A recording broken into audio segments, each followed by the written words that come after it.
I think digital magazines are just an incredible opportunity for loads of people. They work, they're a creative way of getting an audience into some content. Most businesses have incredible content, sitting in reports, white papers, and email, but they're missing out on a proven way to get higher engagement. We analysed 50,000 shorthand stories, and we found that digital magazines had the highest scroll depth out of any content type. We've seen users transform siloed content into engaging digital publications. Today, I'm speaking with Giles Wilson from Harpoon Productions on how they use shorthand to create compelling digital publications. The thing is, everybody understands what a magazine is and what an edition of a magazine is. Readers understand it, journalists understand it, advertisers understand it, and yet digitally, there aren't many ways to achieve that same satisfaction you get as a reader from a magazine. So that's what I think is a great opportunity for people who use shorthand, because this is the best way, I think, to create something that is a proper digital equivalent of the same experience you get from a magazine. I think it's an enormous opportunity for people, and they work. They're a creative way of getting an audience into some content and guiding them through the content in the same way you would with a magazine. The core of making a good digital magazine is with the articles. It's definitely true that it's when you make an article which is engaging, that's what readers are really interested in. The internet has been really good at disaggregating content from all sorts of different structures and sending out individual articles. What we're trying to do is take a step back from that and bring articles together so that they work together as a whole. Now that means creating a kind of digital magazine where you have a selection of stories. You don't have everything. You don't have the whole world there. You have a selection of stories the same way you do in a magazine. So it's not a website.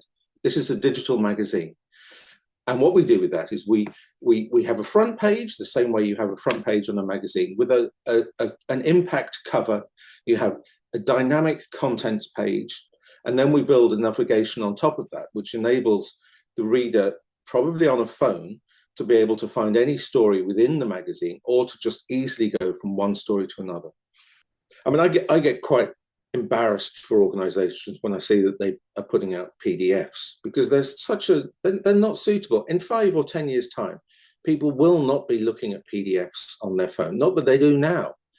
There's such a wasted opportunity there. With each of these stories, you can bring those stories to life with a whole range of techniques. For a yachting magazine, for instance, we go through the different decks on board a boat to show what they're like, and we use a reveal technique to go from one deck to another with annotations and highlight spots. So that's just one idea. There are 100 other things that you can do to bring these stories to life. We can embed plugins, we can use little animations, you can create all sorts of different ways of keeping the reader's attention as they're going through the article. So every publisher has their own digital ecosystem. And what you want to be able to do with a publication is make sure that it can fit in with how they publish their content normally, because they want to be able to bring all their existing audience towards this, which will be some of their highest value content. The ways that can look is it can either be embedding it in pages on their website or setting up a subdomain where the pages are hosted separately. What they need to do then is find ways to get their audience to read that content and to know about it. So there are lots of ways that they can bring their audience to that content. They can use social media, they can promote it on their website, or the really popular method at the moment is finding ways to drive their audience from email newsletters towards reading the content on their site. The whole change in analytics has changed the way, rightly, journalists and producers think about their content. The days of producing awful clickbait just because it's got an attractive headline, let's hope those days are just behind us. If we want good content on the web, then understanding what people are interested in it and how they're reading the stories, it's crucial. There's no way around that. You've got to know that stuff.